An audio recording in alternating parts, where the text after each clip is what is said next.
Hello, everybody. Happy Friday. It's another episode of the Talk That Talk show with me, Barry Holmes. And I'm just really excited to have all my friends here. I got my boy Zombie in the background. I got my dad here just like usual. We got John Zapata already tuned in. He couldn't wait. He must have seen the Facebook post because we got a big night in store for us, all right? I know before we were talking about some of our favorite episodes with some of my friends. Shout out to Jeff Farrell also. Zishan Habas, who always does the music for our show. But we always talked about some of the things that we liked on earlier episodes. And one of the things that people consistently have been telling me that they liked about this show is that they like all the different types of people that I have on the show. And then we were actually, the guy that I'm going to bring on the show today, he came specifically because he said he wanted to top Kevin Schaefer's double feature episode show with my sister. And I don't know, he has the artillery to do so, and he also has a good co-star with him tonight who I'm going to bring on the show. But, you know, like I said, happy Friday to everyone out there. It's just really great to be here. I'm really having a great passion for this podcasting, and each episode I feel like we're getting better and better at getting you the content that you want. And I definitely wouldn't be here if it wasn't for my sponsors, Executive Bar and Restaurant located in Carteret, New Jersey. Also want to give a special shout out to Wick Plaza, to VW Liquors, my boy over there in Edison, giving us that family discount. I love him for that, but you got to go over there and get your best liquors. And then also on the next episode, I will hopefully have my package from my boy Cody Bromley at 91s.com, who has the best acid wash apparel in the game. He's been pushing clothing for a long time, so you got to check him out if you want that nice New York City threads. But yeah, this is going to be a great episode. Really have a lot to talk about since we have been on my Valentine is Me episode. A lot of sports things have happened, and both of these guys, even though they have very different backgrounds, are definitely going to be versed to have some good conversations about some good sports topics. So I'm really excited to bring on the first guest on the show. When I reached out to him, there was no other person I felt like I could have on this double feature because he's somebody that is a very good personality. He's been somebody that I've known since middle school, elementary school, and I really respect his hustle as far as what he's trying to do to really chase his dreams. This whole podcast that I have right here is me just chasing my dreams and chasing the things that I want. So I always want to have people on here that are also chasing their own dreams and trying to make something out of themselves. So with all further ado, I got to give a big warm welcome for my boy Tony Ward, or affectionately known as Skilly!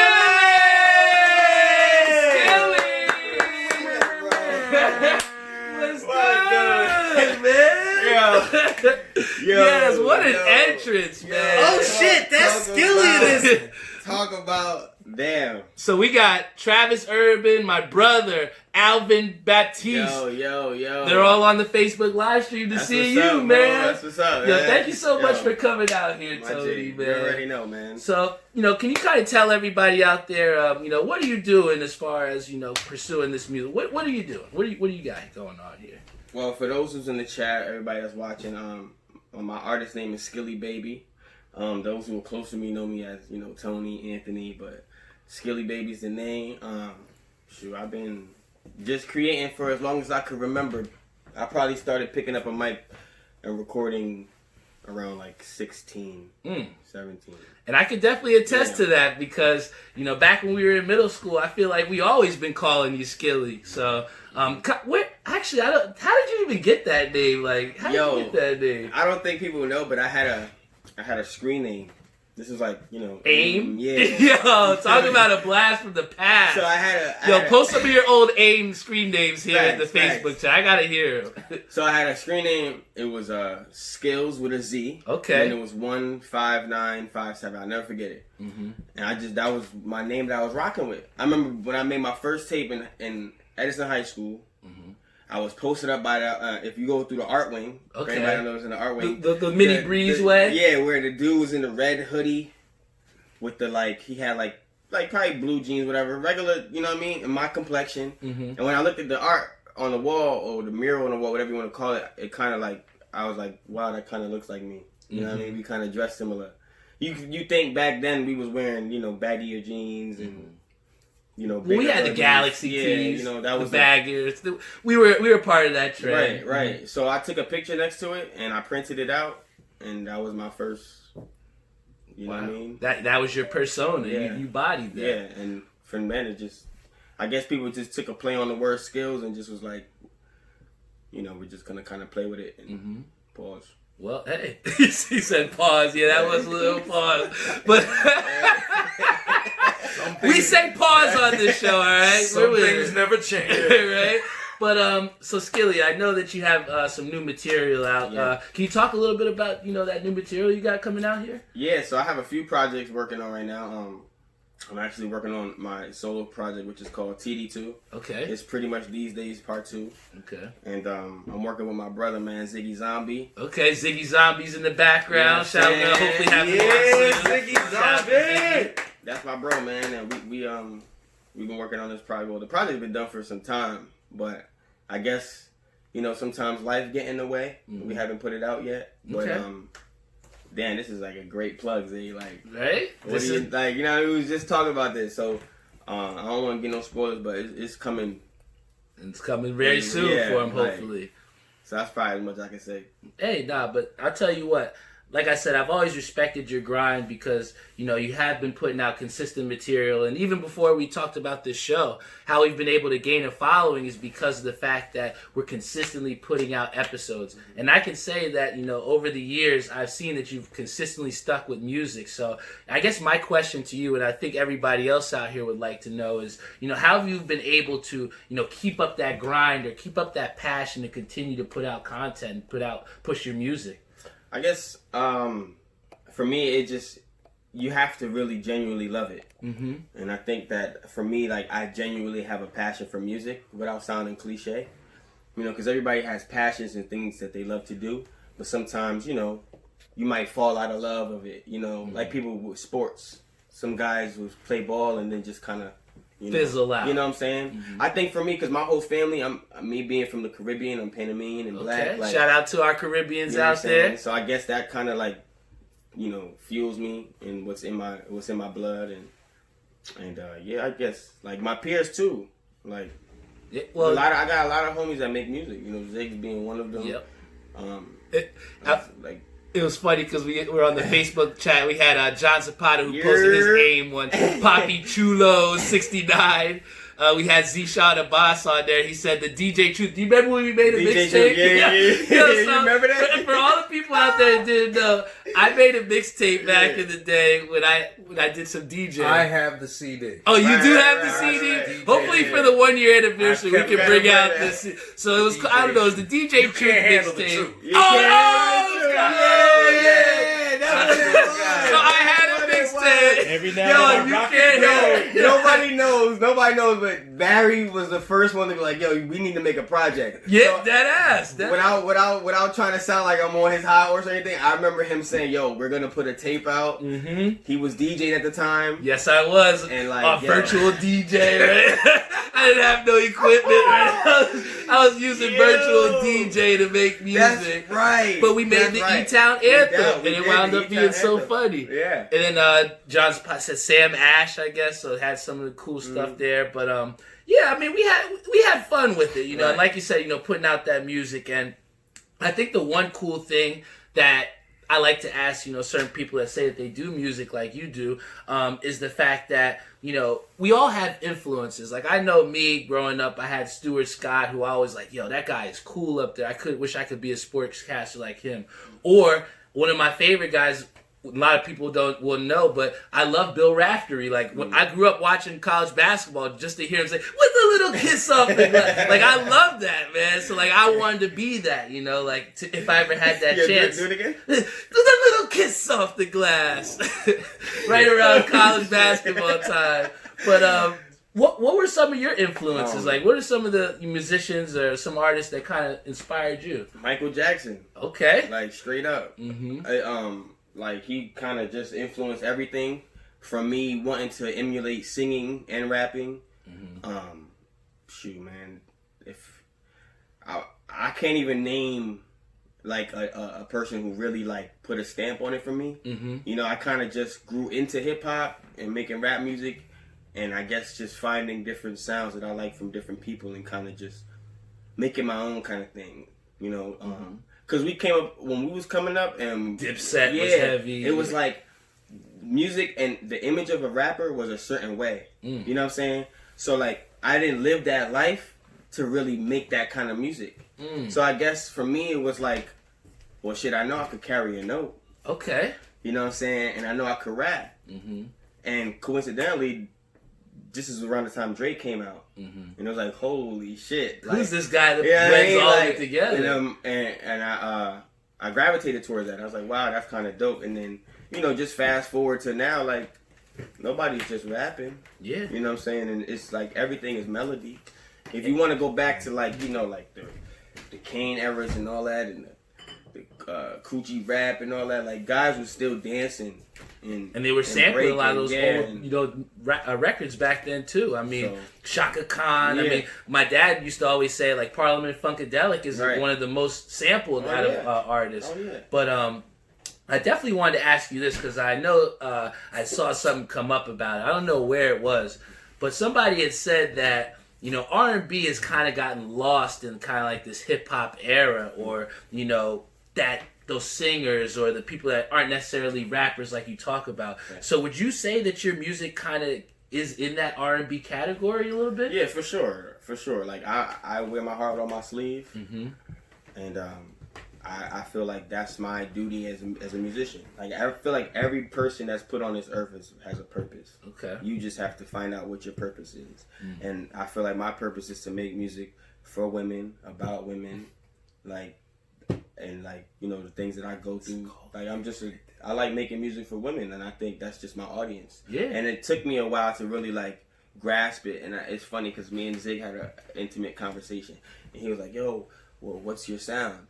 And it dawned on me that I'm like, I didn't understand what he was asking me until later when I started listening to my project. Like, oh, so this is what my you know sound what I'm saying? is. Like, this is kind of what I am. And I got to that point with this project that I'm coming out with, is that I was pretty much finished with trying to prove to people that I can do multiple different styles of, you know what I mean? Music. Yeah, when being it's just like, versatile. Yeah. yes, it's great to be versatile, but I kind of like really wanted to narrow in, like, yo, this is me. This is your niche. Yeah, like, and not just my niche, but like, this is me. You know what I'm saying? Like, this is so like that transcending, Yeah, like I'm embodying this. Yeah. This is who I am. for sure. I like that, man. And I think the main thing that you kind of hit on when you were talking. Also, shout out to Dom Suave, Mary Beth Heaney, T-Li Schlitt, Tyrone Horton Jr. Yeah, a lot. Facebook Live is booming. So look, they got you out here, man. But one of the things that I like that you said was about knowing your audience, right? And with a lot of musicians, I feel a lot of times they kind of get out of character and try to tap into a market that, like you said, isn't necessarily them, right? So how hard do you feel is it to, you know, be yourself, or to continue to be yourself through your music in an ever-changing, you know, pop culture, music culture? That's hard. Like, it's hard because, you know, you want your music to test the times and be able to like grasp different audience, but sometimes it could be a slippery slope when you do that. You know, you could tend to lose yourself because you're trying to grasp or trying to gain that kind of audience, when sometimes there's money for everybody out in this music. Yeah, you know? everybody can eat. Everybody can eat. So it's like, you know, you kind of don't want to break away from, you know, if it ain't broke, don't fix it. You know what I'm saying? Like, a spade's a spade, you know, all the sayings, whatever. Like, it's just do what you feel is right and just constantly do, you know, and not just stick to that lane, but you know, you should just know, like, how this is going to come across. You know what I'm saying? Like, and with the digital era, everything is documented, so like people, instantaneous. Yeah, like instantaneous. People are like, viewers and listeners, they could tell like this is real or if it's fake. It's just, you could sense it. Like, I'm not fucking, you know, excuse me, I'm not messing with this. That's alright, we'll dub it out. You know what I'm saying? Like, this, I could tell that he's not really, or she's not, you know. So, and there's nothing worse than someone that's not authentic, and I feel like that's where, you know, gaining new followers, or even with this podcast, you know, I feel a lot of times with other podcasts, they tend to trying to tap into whatever's hot, or really centralize themselves into that one thing. Yeah. But I feel like, through gaining new viewers, you have to be receptive to open new things and to seeing what other trends are out there. But like we said, that constant battle of trying to see what it is that you are. I mean, we started out as a podcast that was mainly sports related, but now we have different artists on here. I've had a politician on this show. So you can still be yourself, but it also reminds us that we're also, as people, changing daily. You know what I'm saying? So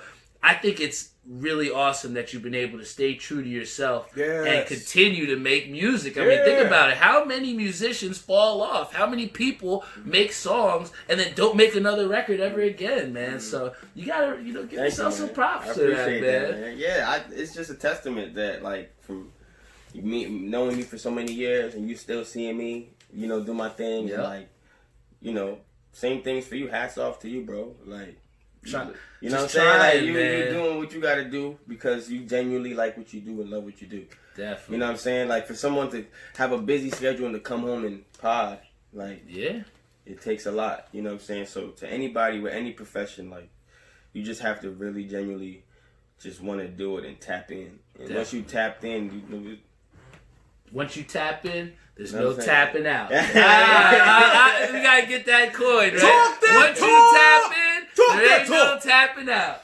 Now, I know since we've been kids, we've always been big Knicks fans. Yes. Right? We gotta talk about some Knicks. Yes. How are you feeling about our Knicks right now? I know it's tough, but how are you feeling? I follow you on all handles, Barry. For one. So I watch everything that you document. I see all that your reviews or your what's the word I'm looking for? Like your hopes as a Knicks fan. And honestly, I like the young core. You know what I'm saying? I love RJ. I love what's my boy name? Wilson is his name? Yeah, I mean, like, the squad is great, but what's happening is they're trying to move away from building the team and worrying too much about marketing. Okay. You know what I'm saying? And worrying about it's New York. Who doesn't want to go to a Knicks game, whether we're trash or not? You know what I'm saying? Like, you're gonna want to go to the Garden. For a long time, we're still selling out. Selling out tickets, and we're butt. Yeah, there's no ifs, ands, or buts about it. We are trash. But I'm always gonna bleed the colors. It's just my squad. There you go. You know what I'm saying? No matter what, like, ride or die. We have stayed true to the Knicks train, and I think, like you said, with that young core, as far as Mitchell Robinson, there we go. Frank Ntilikina, even sometimes I do want to say Kevin Knox, but for me, I just don't feel like he's been playing the way that he should. Okay. When we drafted him as a lottery pick, not too long ago, I felt like he had high expectations as being that stretch 3 perimeter guy that can defend guys with his length.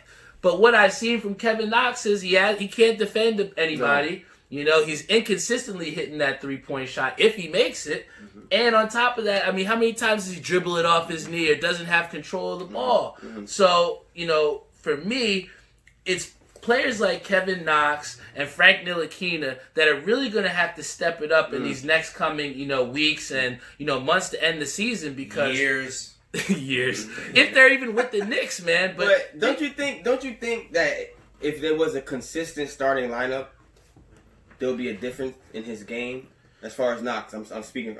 Yeah, like if he was getting consistent minutes. Because the lineup changes every night. Mm-hmm. Because some teams are playing small ball, some teams are playing, obviously, with a larger 5. Yeah. It's the lineup always changes. So, I mean, guys ain't getting the consistent looks that they're, I guess, they should be getting. But I'll give you one, right? I agree with that, right? So I agree that Kevin Knox should be getting some more reps. He should be getting some more experience on the time. But I feel like the best way for him to get better is send him to the G League, man. Mm-hmm. I mean, he's going to get... If he goes to the G League, he can get 38 minutes a game. Mm-hmm. He can get better, get those shots up that he needs to, and then hopefully he can come back at the end of the season better, maybe a little bit stronger. Because, I mean, how many times have we seen Kevin Knox get muscled out of the paint or get out-rebounded by point guards, right? Mm-hmm. So that's very frustrating to see as a Knicks fan. So if we want to see Kevin Knox get better, like you said, he does need these reps. I mean, you're not going to get better on the bench. Mm-hmm. So I do believe maybe we should send him down to the G League. That's not a bad idea. And get some reps. I can see that. But if we do step and send him down, like who do you see on that young roster, right, of those Knicks players that can maybe step up a little bit and give us a little bit something to be hopeful about? Trier. Well, yeah, I would say Trier, but like again, he's not getting his reps up neither. No. He's getting a lot of DNPs. Yeah, a lot of DNPs. He's a bull. He's a dog when he scores, when he attacks the basket. Yep. Sometimes it's a bit excessive. Mm-hmm. You know what I'm saying? He comes down the court and just isos and wants to get, wants to make his own play. Yep. You know what I'm saying? Which is, ISO zone. yeah, but it's, looks good. sometimes you gotta. It's still team ball at the end of the day. But I like Trier. I like Trier. Obviously I like RJ and I like Mitchell. Yeah. I think those three right there could possibly, you know what I'm saying? Now, somebody I was really excited Just about. don't let him go. Yeah. Just don't let him go. Well, they did pay Julius Randle, so he's hopefully going to be there for a while. I think that Mitchell Robinson, when he stays on the court and is not in foul trouble, he can be one of the elite rim protectors in this league, man. I mean, he's blocking everybody's shot. I mean, he had, 5-6 blocks in one game multiple times last year. But I definitely, one person that I saw that, I was really disappointed with, but who has had really good chemistry with Mitchell Robinson is Dennis Smith Jr. Yeah. I mean, when we traded KP, we thought this guy was going to be our starting point guard, elite guy that's going to take us into the playoffs. And he's went from almost a corner piece to a forgotten piece. But right? that two man game with them two is elite. Yeah. Oh, the game that I was at the Garden with, he had about 6 assists and about maybe 4 of them were to Mitchell Robinson, 4 dunks, right? But you got to see, he had that experience in Dallas. Mm-hmm. He was playing with a big man. Yep. So he was able to get those looks and those screening and them pops and them screening rolls to the lobs to the rim. You know what I'm saying? So for him coming to play with Mitchell, it was like a no-brainer. Like, oh, we could do the same thing that I was doing in Dallas. Yep. But it's the surrounding pieces that's not making it work. And I think there might be something like mentally or internally wrong with Dennis. That's why he's not playing, because they're not. There's no records. There's no. He was injured to start, but he looks healthy out there. It's not like, but like you said, there's some confidence that was taken from Dennis Smith Jr.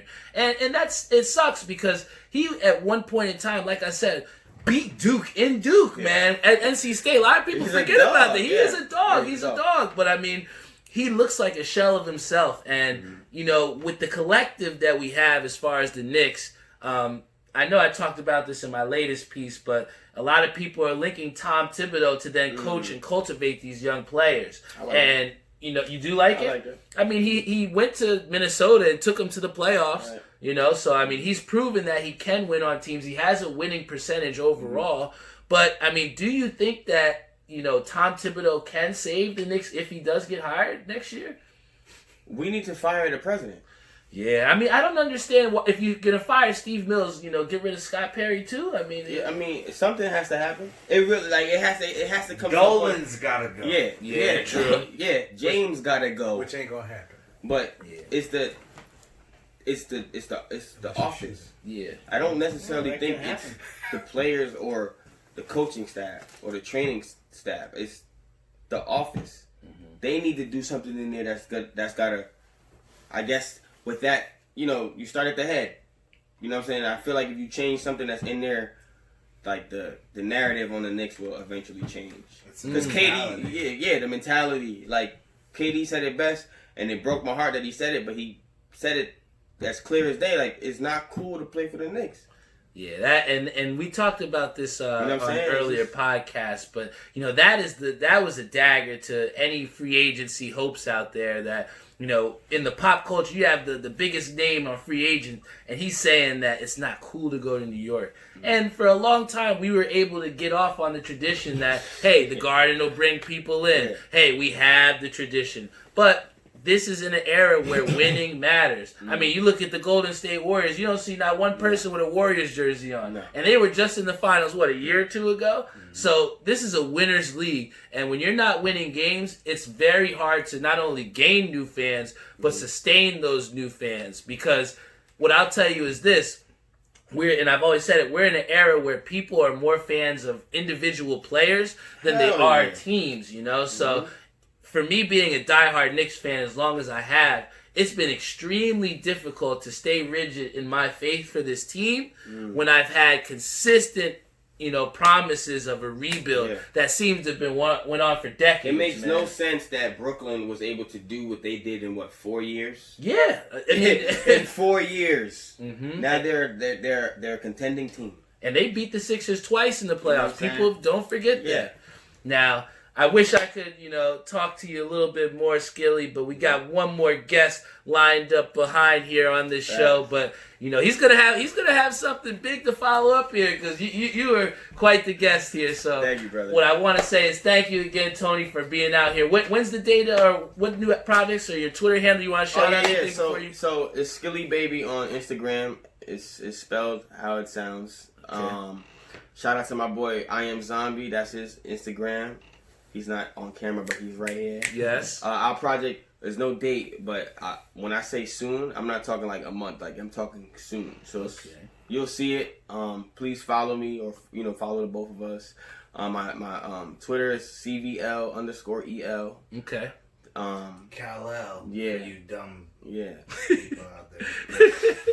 Oh man, he is primed and ready to go. Pause, but mega pause. We're hitting a record of pauses here. I'm sorry, but thank you, man. Thanks, Barry. Thank you so much, Skilly, for coming here on the show. Yeah, Miguel Hilfiger, Carlos Corrales, Too Busy, Nicole Carmen, Aisha Simone. Aisha, what's up? Freddie Emilio. His music is for you, Aisha. He's making his music for you. For the females. For the He said, yo, Aisha. The music is for the women. Yeah, so I'm going to have you come over here, young Tony. So thank you so much. Man.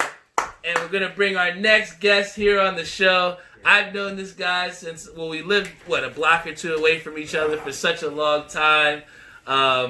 We sat next to each other as young kids, man. I love this guy. And, ever since we were getting Jolly Ranchers in English class and Accelerated, you've always shown that. Shout out Miss Rowan. Shout out Miss Rowan. I hope you're still alive out there, Miss Rowan. But she's not.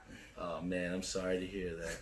But, I definitely want to shout out her, and I definitely want to bring you here on the show. Everyone, please give a big, warm welcome for my boy, Andrew Disney. Yes. Andrew Disney. This is one of the bravest men to come on the show wearing a Jets beanie, man. What? Jets. Jets. Yeah, man. So, Andrew, can you just tell everybody out there a little bit about what you're doing right now? I'm not doing much. I'm still alive. You know what I'm saying? I'm working. I'm paying my bills. I got my girl home. She just turned 30. Happy birthday, Brittany. I love you. Shout out to your girlfriend, Brittany. Shout out to Brittany. Happy birthday, Brittany. Appreciate that. Yes. So I'm just working, man. Just trying to figure it out, just like everybody else is. Life is life. Yes. And we just doing our best. So right now, for me personally, I'm doing my best. Andrew, and that's all we can do is do our best because, in this world and in this life, I feel like it's just very difficult to, to continue to try and, be okay, right? And I feel like that's so underrated is, being mentally okay. And I felt like for a long time, even over these past couple of weeks, I was kind of in a little bit of a funk and, just trying to pull myself out of that. So, how kind of do you get yourself out of a funk or how do you kind of keep yourself okay, Andrew? I mean, I definitely agree with that. I would say for me personally, mindfulness is what works for me. Mindfulness. Can you talk a little bit about that? What do you mean by that, man? I mean, I break it down into the word, mindfulness. So if my mind is full, I can't be concentrated on negativity. I can't be concentrated on past experiences or things that may have affected me because my mind is full. I'm here. I'm experiencing this moment right now. I'm next to my man Barry. Got my man Zombie over here. My man Zombie, nice. I don't know. What's that Instagram? I think it's I Am Zombie. I Am Zombie. Follow that because that man is nice. But and Kal-El, he just had him on. And Kal-El, no, of course. Skilly, he already know. You know I mess with him. But the point I'm trying to make is, I try to keep myself grounded and in the moment that I'm in, so I can't focus on some of the other things that might get me off track. So that's how I do it. Facts, man. And, a big testament to that was, the fact that you were able to go and get your college degree. And I think you have your degree in political science. So, definitely a big shout out to that. There's a lot of people that I know that went to college but didn't finish. So that's not something to take lightly, Andrew. And I guess, what I want to know from you is, what did that mean to you to get your college degree, no matter how long it took? Basically that I'm not a terrible human being. You know what I mean? I could put my mind to something. I could decide and choose. I'm doing this. I'm going to do this, and I did it. You know what I mean? It wasn't. I probably shouldn't. If anybody's listening out there, you're going to college, don't get a degree in political science. There are not very many ads in a newspaper for a professional political scientist. It just is what it is. But I decided to myself, I needed more. You know what I mean? I was working in restaurants. I was making money. I was doing what I needed to do. But I know I'm capable of more. I know I can handle more. I know I can offer more. And for me, going to college, it was a test against myself. It was me saying, yo, are you going to sit down and do it? Nobody likes raising their hand to ask a question. It's bro, I'm a human. I ask you a question. You just like me. I'm just like you. But you gotta humble yourself sometimes. You gotta play the game. The game sucks. I ain't gonna lie to you. I'm here right now to tell you the game sucks.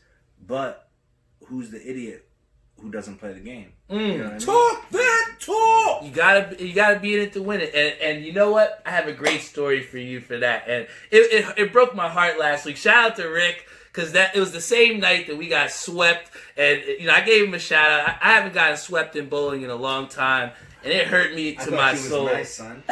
It's a team sport too, man. So, you fall with your team and you rise with your team. But this is what I want to tell you that relates back to what you said about being in the game, right? For 16 or 17 straight weeks, I had put in $5 on a mystery pot, right? Now, so you put $5 in. And at any point in time, they'll pull a chip. And during that second game, if they call your number or if you get the number closest to it, you win the pot, right? So it doesn't matter how you really bowl. It's just a luck of the draw. It's a mystery, right? So for 17 straight weeks, I put $5 in. And, I'm like, the 1 week, I ain't going to put in 5, man. I'm going to save my 5. I'm going to buy a Corona. I'm gonna buy a Corona. I know I got Yingling right now, but I said I'm gonna buy a Corona.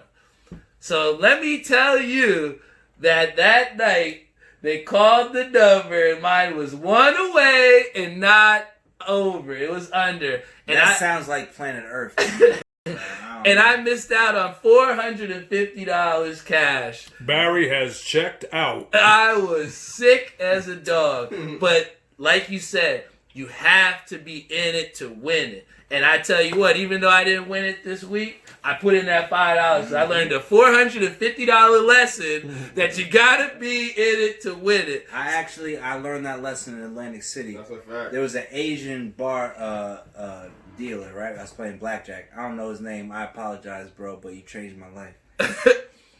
It was I got a queen.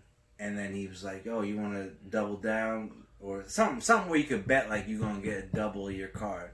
And I was like, "Nah, I ain't gonna do that."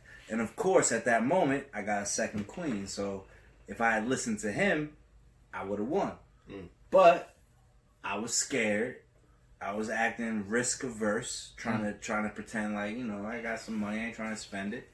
And I would have won if I listened to him. And he looked at me dead in my eyes and he said to me, "Scared money don't make no money." And I've been losing money in Atlantic City ever since. So that was almost an opposite effect there. But we have John Zapata here on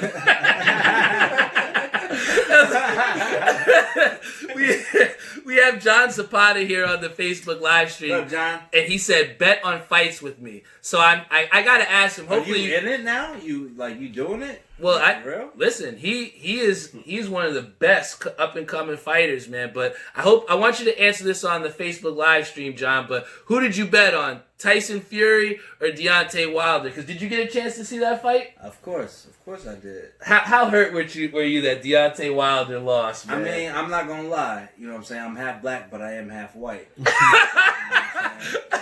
So like, it is what it is. I wanted Tyson Fury to win.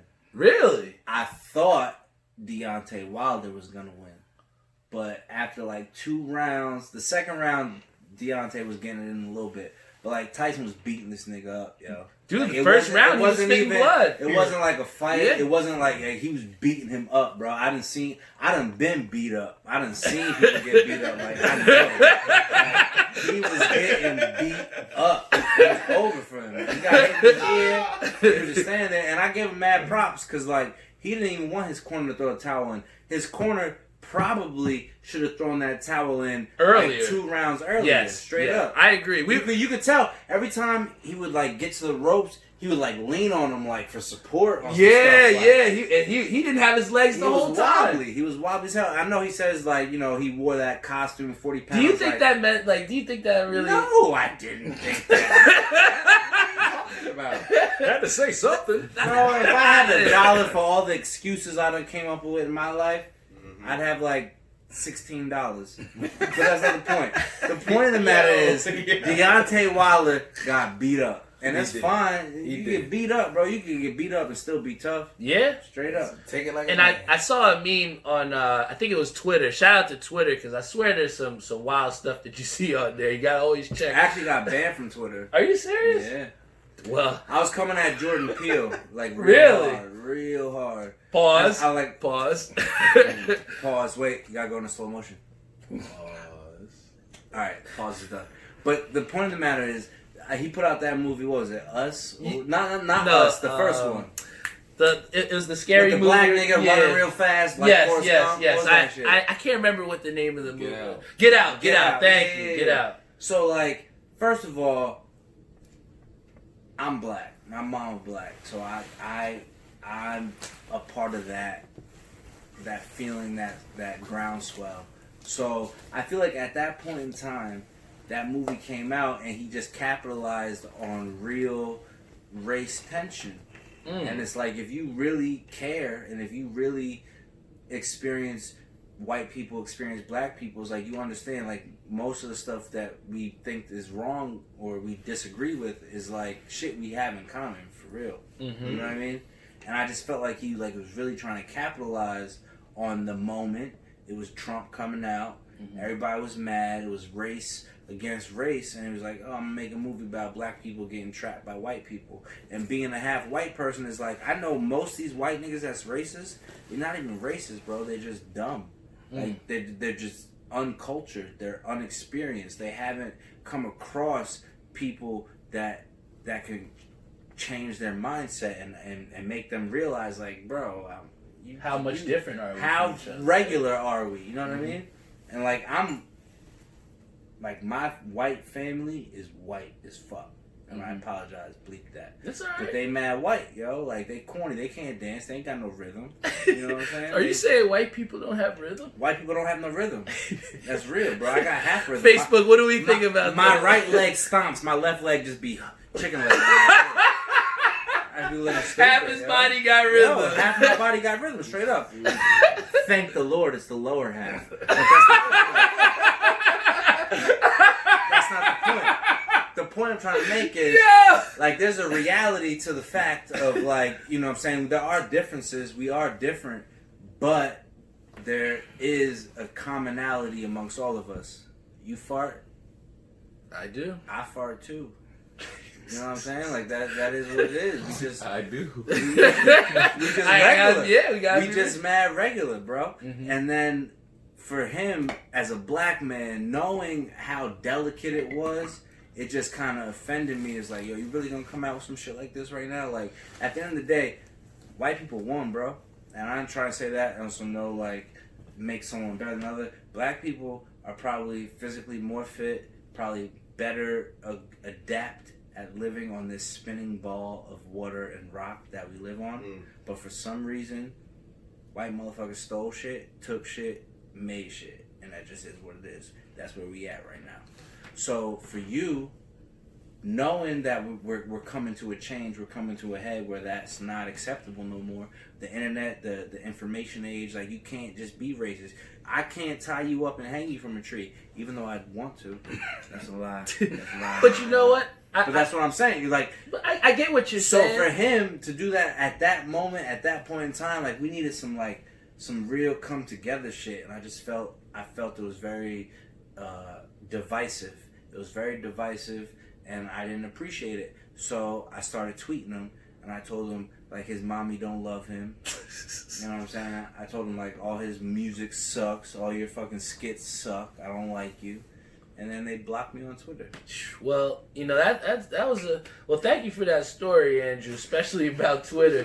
Because what I'll tell you is this. Let me tell you. I have a way to relate this, I swear, right? What's that? So, when you have Deontay Wilder, right, and what I originally wanted to bring it to... No, seriously, think about this. I'm listening. And everybody out here, I'm going to relate this, I promise you. Y'all should. So... When you have real Deontay talk coming out right here, right now. Seriously, when you have Deontay Wilder, who for a lot of us was that king, right? He was that big guy, right? He was the guy that everybody. He was our. Listen. That was foolish because that nigga can't fight. But he was our black king, man. He was the guy that couldn't get knocked out. He knocked out everybody. But of us, as a community, right? We were the first people to make memes about him, or to say. How many times do we shoot a jaw like this from Deontay Wilder? How many times were we real. laughing? That's you know? real. So for a lot of times, right, when you have people that are in that volatile state, or like you said, at a state where we were divided, and he capitalized on that. Here we have our own community that capitalized on the demise of Deontay Wilder instead of bringing him back up. But that's real, because like if you notice, and I'm not, you know what I'm saying, this is, I don't care, bro. I say whatever I want to say. Mm-hmm. Asians, Indians, they ride for theirs. They put them all in the house together. Grandma, baby, mommy, daddy, grandbaby, chilling that, paying for it, pooling their money together. Black people don't pool their money together. You know what I'm saying? I don't know about that. I Where's can't that say at? Here at this house. Well, that's awesome, and I love it, and I respect it, and I'm happy that that's happening. But like the truth of the matter is, in my personal experience, I feel like people from other races, especially Asians, I ain't gonna say South Asians, I guess. Is that the politically correct term? Does that make you people happy? I don't know. Indians, bruh. Indians, Asians, Spanish people, specifically Central American Spanish people, ride for theirs. They got their family in the house. They send their money back. They care about their family. The rest of us, we out here just individualized. And that was a big part of what America did, bro. America convinced us that we live in this little house by ourselves, amongst ourselves, and the community don't matter. But the truth of the matter, the truth that's always been, is that communal living is the truth of human existence on this planet. That's facts. That is big facts. We stuck because we buy into this nonsense. But and we always talk about being socially aware, and you know what you speak about is literally some things that people neglect on the daily, man. It's like, you know, we're so caught up in what everyone else has and what we don't have, and I feel like a lot of times people really don't appreciate really all those people that are in your corner or those family and trying to bring each other together. And the one thing that I don't know that you saw or if you knew about, but we had somebody else from our class of '08, you know, that did pass away not too long ago. I don't know if you remember Edwin Trent, you know, and then we had Cat. No, and I wanted to. I'm not even going to stunt. Like, I feel like I seen his face and I remembered his face, but I didn't really know him like that. And I'm one of them people, like, I'm not going to show fake love. If I didn't know you like that, if I wasn't going to give you a dap in life, I ain't going to pretend like I care that you die, because we all die. But if we're talking about, you know, the community and, you know, communal living, not in the sense of family, but, you know, us as Edison residents, us as, you know, that '08, you know, I want to see everybody, come up together. And I want to see everybody successful. And that's why I try to have a lot of people on that are from the town that I live in, that I grew up on this show. South Side? No, seriously. And, regardless, I think I do remember having classes, accelerated classes with Edwin. I don't remember him, too specifically. Just like, I wasn't trying to be disrespectful. No, I definitely there's no wished him disrespect, well and, but and passing. Yeah, no, but what I'm saying to you is this, and just to relate it back is, we have, this is probably the third or fourth person that has committed suicide in our class of '08. And, it is a big problem. And I guess from you being someone here with us from this class of '08, why do you think this is that we're losing so many of the people that, we went to school with? Or, why do you think that suicide is just such a problem here in Edison? Well, that's a convoluted question, Mr. No, it's a very serious question for a very serious guy. For real. But this is my thing. Is we are a generation of hopeless individuals. Hopeless? I mean, we hopeless. Like we want to do better. We try to do better, but at every corner, every moment that we experience, it's just like the world is just basically telling you, like, no, putting up roadblocks, putting up red tape, and hoops that you got to jump through. I mean, I ain't gonna lie. I'm a person, what I'm saying, I've experienced depression, I've experienced thoughts of negativity and going through stuff like that. And you're not weak, bro. To kill yourself, like everything in your body biologically, by nature, by God, is designed to live. So if you take your own life, do you know how low you gotta be? Like at what point and understanding of like, yo, I really don't like this shit, bro. That's what it's ever been for me personally. Is I just wake up some days and I'm just like, why the fuck am I even doing this? Like, I gotta go here and play this game for you, so you can make millions of dollars, and I gotta go home and I'm like, oh, we gotta cancel Hulu, babe. I'm sorry, I'm gonna get Hulu back. I promise. Brittany's gonna get Hulu. But it's like, I think it's almost a strength. Like, and I'm not even trying to sound crazy, nothing. Like, honestly, I went to school for political science. Like, my goal has always been and will always be to be the governor of the state of New Jersey, because I know the state of New Jersey is a powerful state, and it's the only state where the governor can introduce laws into the Congress. And like, nigga, you better sign that shit. If not, well, I'm gonna be the first governor with a samurai sword in his back. I promise you. Well, I will say this: when we were kids, I do remember when they asked what did we want to do when we grew up, and you did say you wanted to take over the world, so that's... I meant that shit. And it's not because on some convoluted ego trip that I'm on. It's just that I grew up and I realized, like, yo, this don't make no sense, bro. It don't make no sense for everybody. Like, I worked at a buffet, for example, and this is just a small example. I worked at a buffet. I literally contributed to and witnessed throwing out pounds and pounds of food. And you gonna tell me that people starving? You got homeless people out there. Starving. You got kids starving.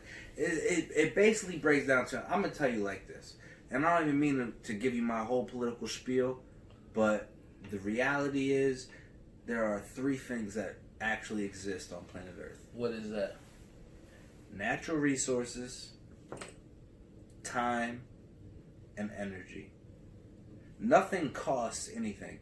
This table, this microphone doesn't cost $45. That's a fake. That's an arbitrary number that someone has placed on the time, energy, and resources spent to create this microphone. But the most powerful commodity on planet Earth is human will. If we all decided today to say, like, you know what? I ain't using my Visa card today. If everybody in America decided, I'm not using my Visa card today, you know what Visa would do? What do you think they would do? Whatever the fuck we wanted them to do. You really think so? I know so.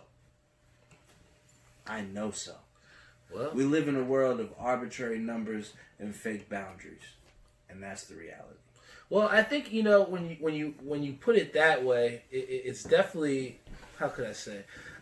I definitely want to make sure that we make the difference between realistic and negative. You know what I mean? And I think what you and I think what you bring is very realistic points. But you also have to take into perspective the way that we're perceiving those things, because communication is two ways. You have to have it both as a sender and a receiver, right? Mm. So, I feel like a lot of times that... How can I say?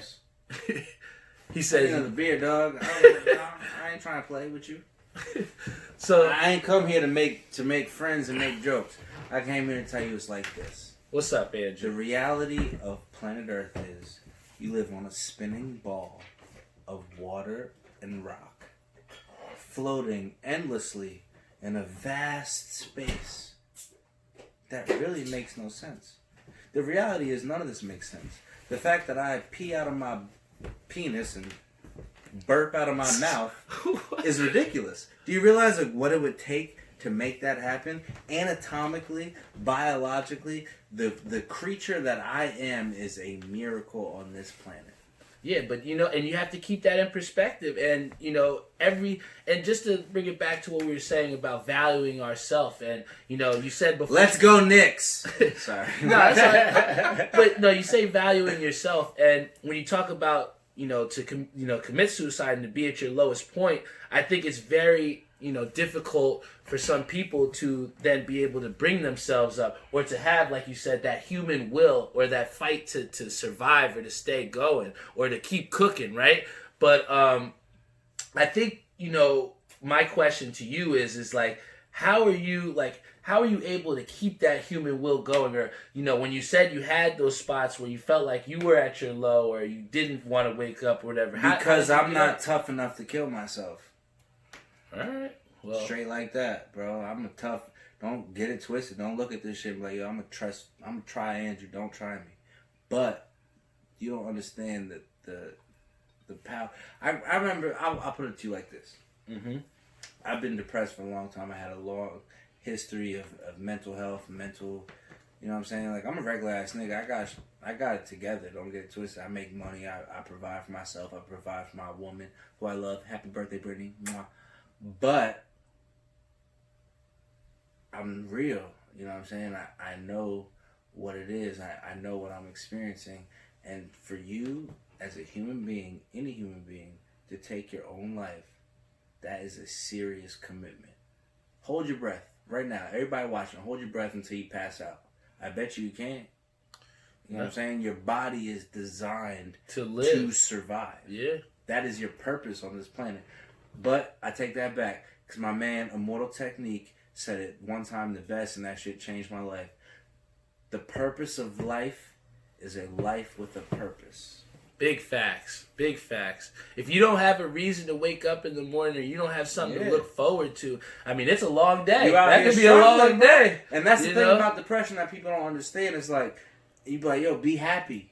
Oh, smile. You got a job, you got a girl that loves you, you got a fucking house, you got the things that you need, but it's like there's this overarching just cloud that just can cloud over there, can cloud your judgment. Exactly. So you're just in it as some like it's just hard to accept it.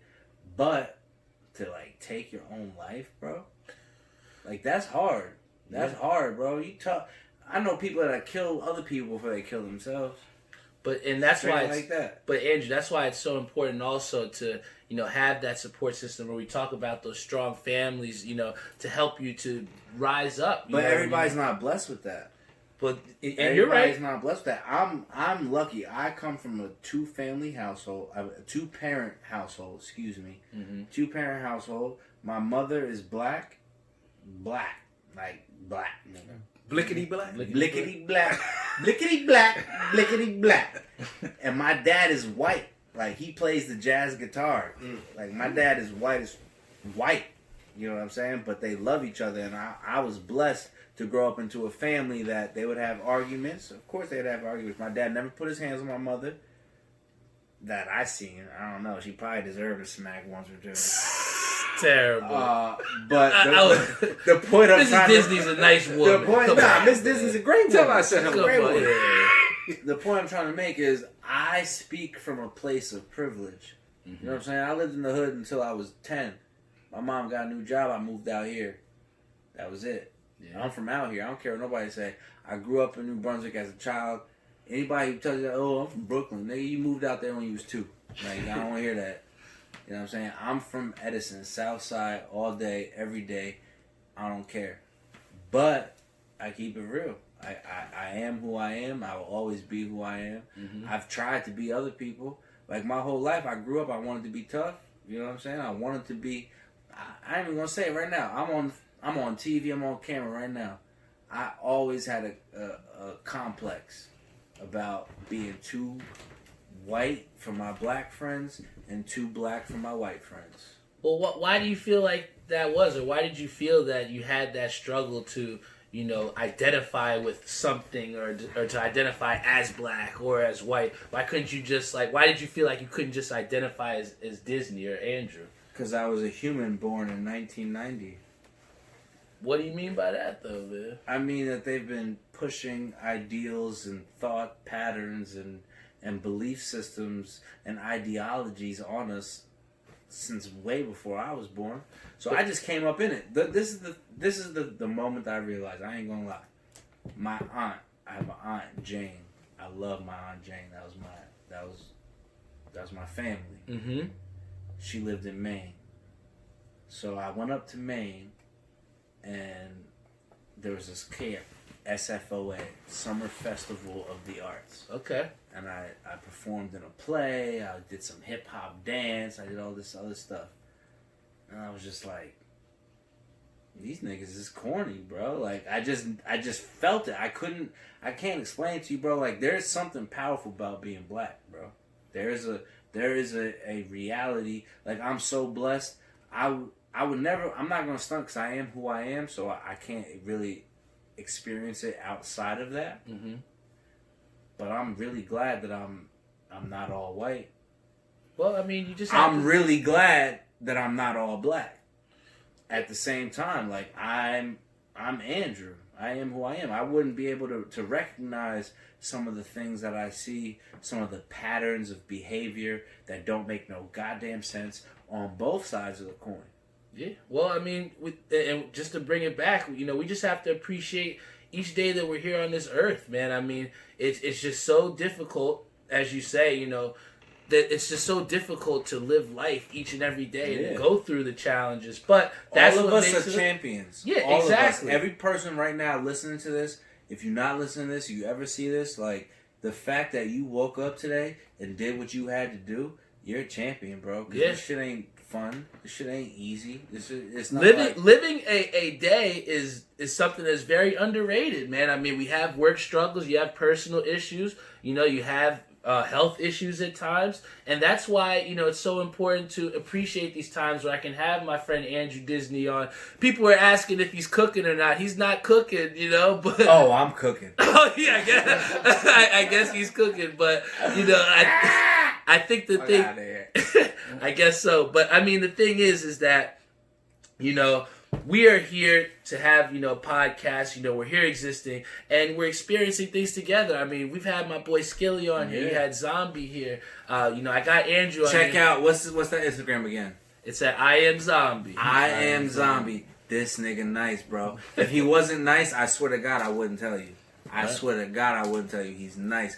Also, at the same token, I've recently found Earth Gang. They're off Dreamville. Okay. But these niggas is exceptional. So you should definitely check out Earth Gang. Check out I Am Zombie. Check out Skilly_baby. Yeah. Because he's the man. I know him. So, like, if he ever comes out with some silly shit, I'm like, nah, that shit ain't true. But he's not lying, He's real. He likes the women. The women like him. Holla. Right. And I think that's a perfect time to wrap this up. Nah, man, we ain't wrapping something. Nah, we got. We ain't talk about XFL. We ain't talk about no politics. Well, I gave you a whole list of things I want to talk about, and we ain't talk about none of them. Well, I guess that everybody's gonna have to check out for maybe next season, man. Have to check it out. I might be back. I might not. If I don't die, pray for me. All right, man. Well, thank you so much for being here on the show, Andrew. I mean, how could anybody, top what Andrew is able to do, man? Against me, brother. Should I Stone Cold stunning him right now? No, he's not gonna Stone Cold Stun because he's not gonna wake up another day if that happens. All right. So, that sounds like a party. Well, thank you so much, Andrew. I definitely want to thank our sponsors out. VW Liquors, located in Edison. VW Liquors. Give my mama, Neva, that's not like my real mama, but like it's my best friend's mama, so she treated me like I was a kid, so I respect her and call her mama. But her name's Neva. Go there, say hello, ask her for her discount. She ain't gonna give it to you, but she'll know where you got it from. So shout out to VW Liquors. We always do this for Dave at the end of the show. Let's go Mets! Let's go Mets! Jets! Jets! Let's go, man. Thank you, Andrew. I mean, hey, you gotta love Andrew Disney for everybody that doesn't know. I grew up with this guy, man. Think about having to go to English class with this guy. You know what I'm saying? But also, I used to get him in a lot of trouble. I remember you two in Little League Baseball. Right? But shout out to also our sponsor, Executive Bar and Restaurant, located in Carteret, New Jersey. And then also, shout out to Cody Bromley at 91s.com with the best acid wash apparel in the game. And And if you want some real acid, nah, I'm just kidding. This guy, Andrew, did. I don't know, man. I don't know about this guy. I hope he makes it, man. I hope he makes it, because... Me too. Because let me tell you, man, there's a lot of different people that we have here on this show, and that's why it's just so important for everybody that tunes in each week, because you literally never know what you're going to get. I mean, you get to see, my boy Skilly. You get to see Andrew Disney and talk about whatever else he's talked about for the past 30 minutes. Why you play me like that? No, listen, I didn't play you because I'm trying to hype you up here, because what I'm going to say is this. The Talk That Talk show is going to be something that you will constantly see every single week. We're going to be consistent. You're going to have something to listen to and watch every single week. And it's going to be people like Andrew Disney. It's going to be people like Skilly. There's going to be people like Councilman on this show that have and are in complete control of their mind and are able to articulate themselves and to present different things. I'm not in complete control of my mind. No. I just want you all to know that. But that's not the point. The point I'm trying to make right now is this is Barry Holmes. And Barry Holmes is doing this. He's making this. He's grabbing it. He's doing it. And that's all it is. That's all it ever was. All it's ever going to be. It's just do it, bro. Right? And I don't do shit. I be going home. I go to work. Make my money. I be chilling. And like, let me drink some beer. Let me eat some sushi or some shit. You know what I'm saying? Like that. But that's not what it is. What it is loving who you are, loving what you do, and be the man that God intended you to be. We out. Thank you so much for everybody for tuning in to the Talk That Talk show. My name is Barry Holmes. Thank you for tuning in. I hope you tune in on Spotify, Google Podcasts, Apple Podcasts, Spotify, iHeartRadio, YouTube. Check out Skilly. Check out I Am Ziggy the Zombie. Check out Andrew Disney. He ain't doing shit, but he like if you say hi. And we are out of here.